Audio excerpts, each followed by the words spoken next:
Olá, tudo bem? Sou a professora Sandra Neves. Este vídeo é a parte 2 da apresentação do campo de experiência Corpo, Gestos e Movimento. E para iniciarmos este vídeo eu trago um pensamento, uma citação de Maria Helena Embaçaí.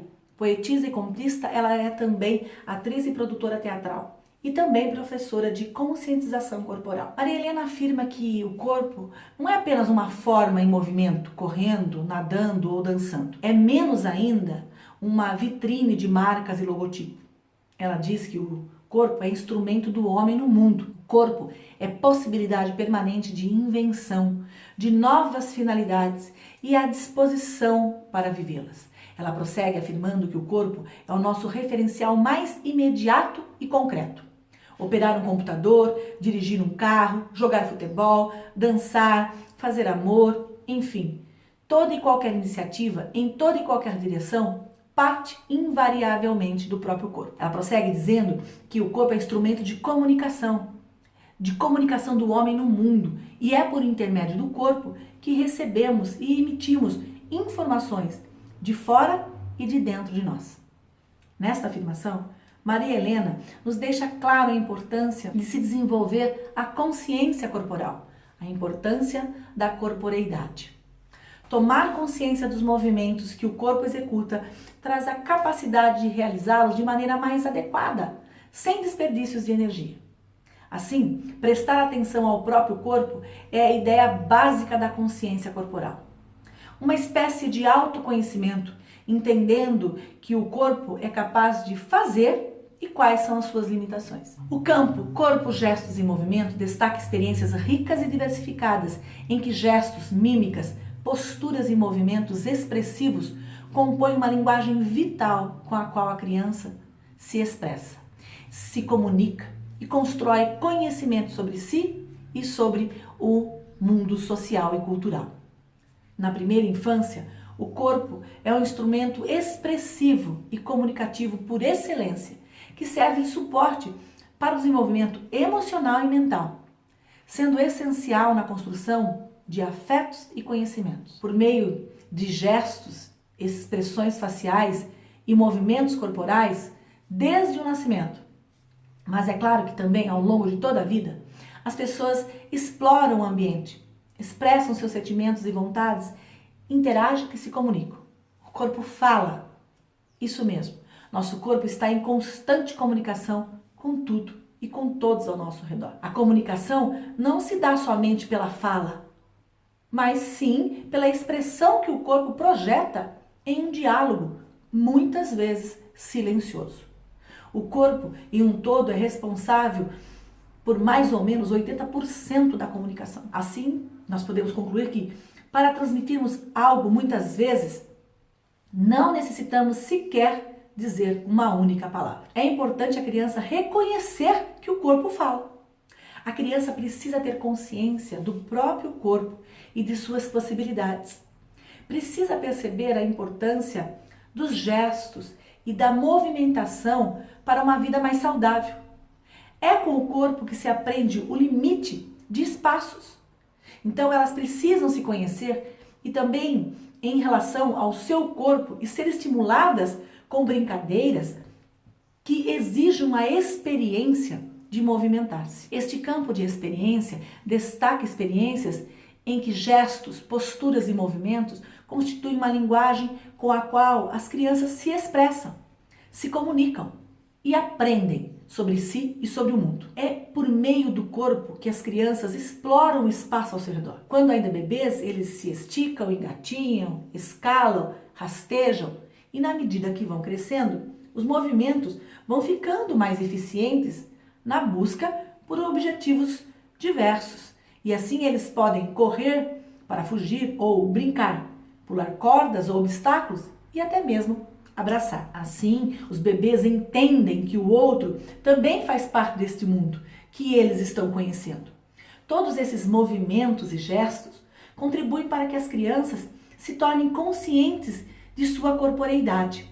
Por meio dessas experiências, elas identificam suas potencialidades e seus limites, desenvolvendo a consciência sobre o que é seguro e o que pode causar dano ao seu corpo. O corpo Os gestos e os movimentos constituem uma linguagem que o bebê desde cedo adquire e que o orientam em relação ao mundo.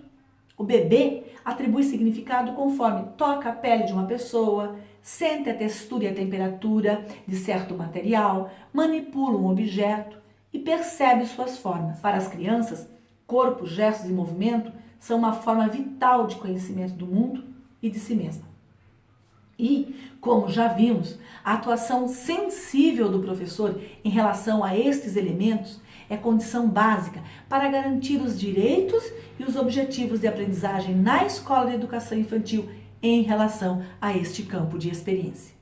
E para garantir essas aprendizagens em que as interações e a brincadeira envolvam experiências sensoriais e corporais que possibilitem a expressão da individualidade e o respeito pelos ritmos e desejos de cada criança, tal como propõe este campo de experiência, o professor pode apresentar múltiplas atividades. Uma sugestão muito simples é promover a exploração de caixas de diversos tamanhos, pequenas, médias, grandes, de sapato, de remédio, de produtos diversos, nas quais a criança consiga entrar, manipular, tocar, Enfim, convide todo o grupo para explorar o espaço organizado por você e apresente as caixas de papelão para brincar. Num primeiro momento, permita que os bebês interajam livremente com o espaço e com as caixas, manifestando os seus interesses individuais. Garanta que os bebês que ainda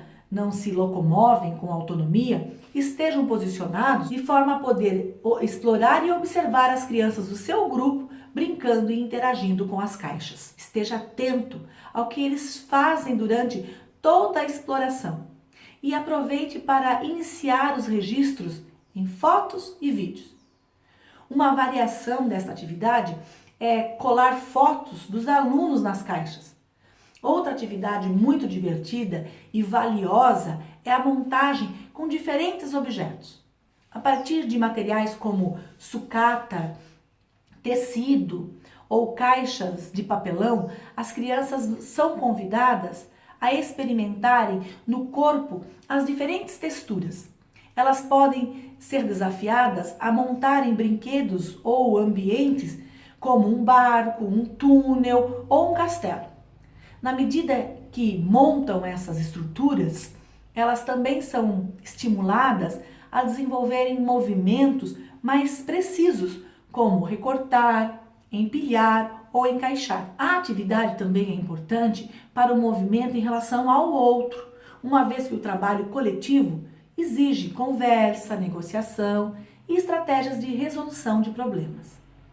Outra sugestão é o labirinto ou túnel com caixas de papelão. Para essa atividade, o professor deverá preparar a sala ou o pátio para uma atividade com diversas caixas grandes de papelão. Disponha as caixas horizontalmente para formar um túnel com janelas, de maneira que os bebês possam passar por dentro delas. Coloque tecido nas entradas das caixas e por dentro das janelas, para dificultar um pouco a locomoção e estimulá-los a desafios. Para aqueles que ainda não engatinham, adapte a proposta, providencie colchonetes, caixas de papelão de diversos tamanhos e tecidos para que eles possam brincar e se esconder, por exemplo.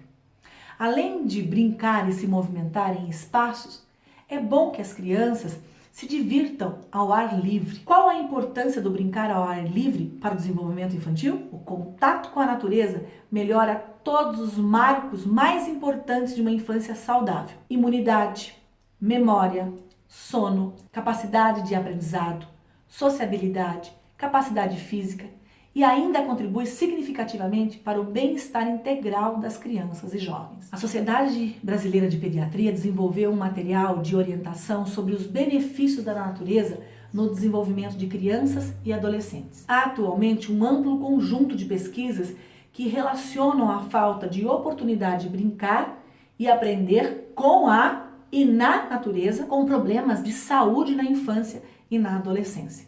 Problemas como obesidade, sedentarismo, hiperatividade, baixa motricidade, falta de equilíbrio, agilidade e habilidade física e até miopia. Inúmeros são os problemas de saúde causados por esse cenário de confinamento da infância e da adolescência. Muitas são menos reconhecidas e são comportamentais, como o aumento de equivalentes depressivos, ansiedades e transtornos de sono, também fazem parte desse contexto. O jornalista Richard Louv, autor do livro A Última Criança na Natureza, cunhou o termo transtorno do déficit de natureza para descrever esse fenômeno atual da infância e da adolescência. Não se trata de um termo médico, mas é uma forma eficaz de chamar a atenção para uma questão emergente, cujos sintomas, inclusive de transtornos mentais e comportamentais, podem ser observados por muitos pediatras em suas clínicas. Mas afinal, o que é o transtorno do déficit de natureza? Nós vamos assistir a um vídeo que traz uma entrevista com o jornalista e especialista em infância, Richard Louv, sobre o que é transtorno do déficit de natureza, produzido pelo Instituto Alana, que faz parte do programa Criança e Natureza. What are we doing to kids? We're creating environments for kids at school and at home in which they are using fewer and fewer of their senses, that they're down to a couple senses, staring at that screen, using their ears and mainly their eyes to allegedly go anywhere in the world through the internet. We're creating an environment in which I believe, by definition, they are less alive. What parent wants their child to be less alive? What teacher wants their students to be less alive?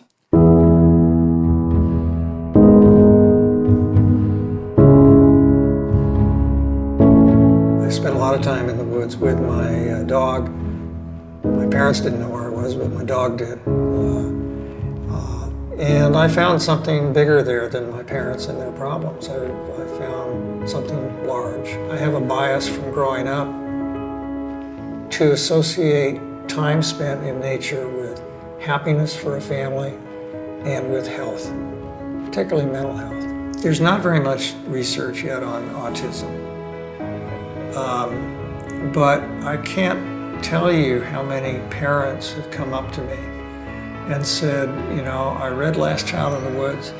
We have an autistic child or a child with Asperger's, and we started getting our child outdoors more, and there's been a change. I hear from teachers all the time. For years now, I've been hearing this. The troublemaker in my class, when I get the class outdoors into nature, the troublemaker becomes the leader.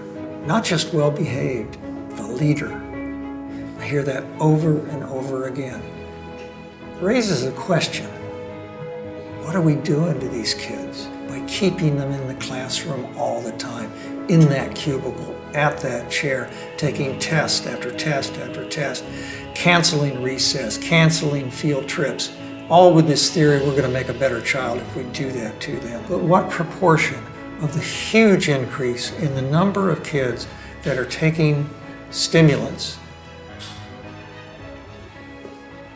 pharmaceuticals, drugs, for their behavior, what proportion of that huge increase might have something to do with the fact that we took nature away from kids in the first place? Nature experiences are in some ways just as important as anything else in a child's development, and they have a human right to that experience in nature.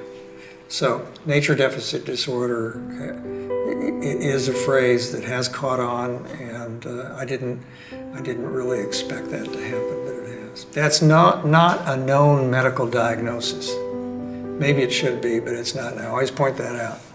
What it is a language to use, a way to describe this feeling we've had for a long time about that disconnect from nature that those parents, even some kids, told me about beginning in the late 80s and early 90s. Some of the most recent research has certainly linked lack of nature in people's lives to such problems as vitamin D deficiency. Recess has been cut, physical education has been cut in US schools. What are we thinking? let alone get the kids outdoors in a natural setting or taking them on a field trip to, a state park.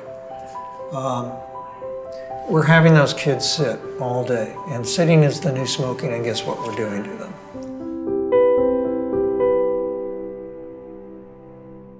Creio que depois deste vídeo não resta dúvida sobre a importância do contato com a natureza e o brincar ao ar livre.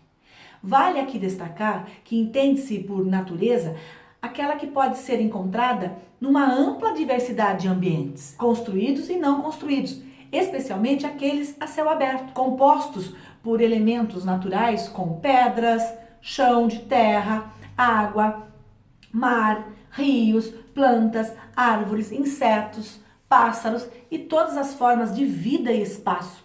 Céu, estrelas, sol, lua, horizonte. Inclua a natureza próxima, aquela que se pode ter acesso todos os dias em casa, na escola ou no bairro, como pátios, ruas, canteiros, jardins, praças e parques, praias e lagoas, hortas urbanas, escolares ou domiciliares.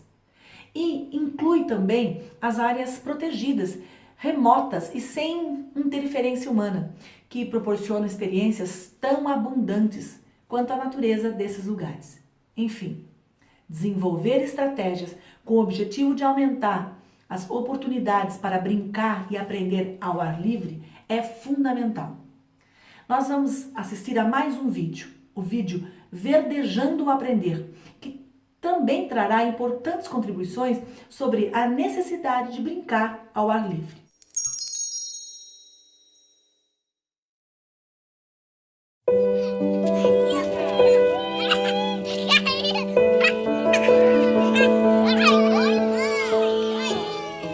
Cada criança que vem ao mundo, ela é a natureza se manifestando outra vez e outra vez e outra vez.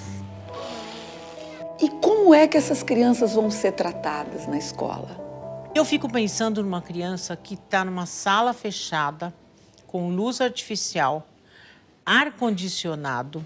Ela não está numa situação natural, numa situação confortável. We're creating an environment in which I believe, by definition, they are less alive. What parent wants their child to be less alive? What teacher wants their students to be less alive? Desemparedar a educação, para mim, é tirar a criança da sala. A gente precisa levar eles para fora e ver a vida real. Leva para a natureza, leva para o parque. Se a gente está falando de rede municipal, de escolas que não têm uma condição financeira de fazer isso, mas às vezes tem a parceria com a igreja do lado, que tem um bom pátio, às vezes tem um parque próximo, às vezes tem um vizinho da escola que tem um bom pátio que recebe as crianças. E muita coisa é feita de pallet, que hoje em dia todo mundo tem acesso, com caixa de verdura, com doação. O recurso, ele não existe. Tem um desejo e uma ação para que as coisas aconteçam. O nosso contato com a natureza, ele tem que ser direto. A criança tem que ter experiência mesmo na natureza. Ter a oportunidade de incorporar, de sentir a vida, de pulsar junto com essa vida que está ao redor dela. In green spaces, their physical literacy, so their ability to read the landscape and to get their balance and their coordination is better. Also, children's mental health is better. Being out of doors is part of a good diet of childhood experience.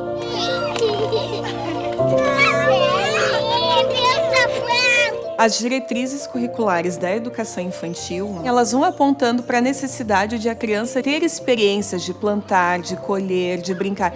Então a gente está muito amparado por uma lei que é uma lei brasileira. A study of 950, I believe, schools in Massachusetts. They determined that the schools that had green around them and green in them, that the kids in those schools did significantly better on standardized test scores. I believe that technology is not the cutting edge of education. It is green schools, greening the schools.